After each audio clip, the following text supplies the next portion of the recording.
আর এবার নজর রাখবো সন্দেশখালী কাণ্ডের দিকে। সন্দেশখালী কাণ্ডে হামলার ঘটনায় আরো দুজনকে অ্যারেস্ট পুলিশের। এর আগে দুজনকে গ্রেফতার করা হয়েছিল। এই নিয়ে গ্রেফতারির সংখ্যা বেড়ে দাঁড়ালো 4। যদিও এখনো অবধি শেখ শাহজাহানের কোনো খোঁজ নেই। সন্দেশখালী কাণ্ডে 9 দিন পার অধরাই শেখ শাহজাহান হামলার ভিডিও দেখে ফের ধরপাকড় পুলিশের।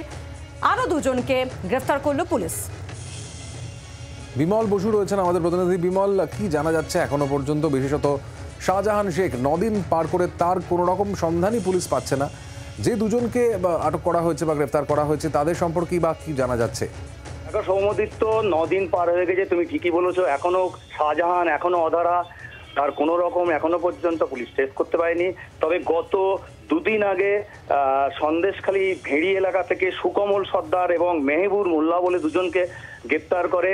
তারপর তাদেরকে আদালতে তোলা হয়, বসিরহাট আদালতে তাদের পিসি নেওয়া হয়। গতকালকে রাতে সঞ্জয় মণ্ডল আর আলী হোসেন ঘরামি বলে আরো দুজনকে গ্রেপ্তার করে পুলিশ। এই নিয়ে মোট 4 জনকে গ্রেপ্তার করলো। এই সঞ্জয় মণ্ডলের বয়স 15, আলী হোসেনের বয়স 28।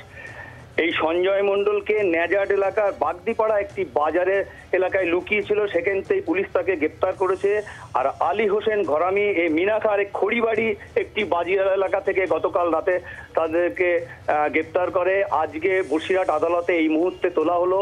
পুলিশি হেফাজত চেয়ে আজকে বসিরহাট আদালতে তোলা হবে। ধন্যবাদ তোমাকে বিমল।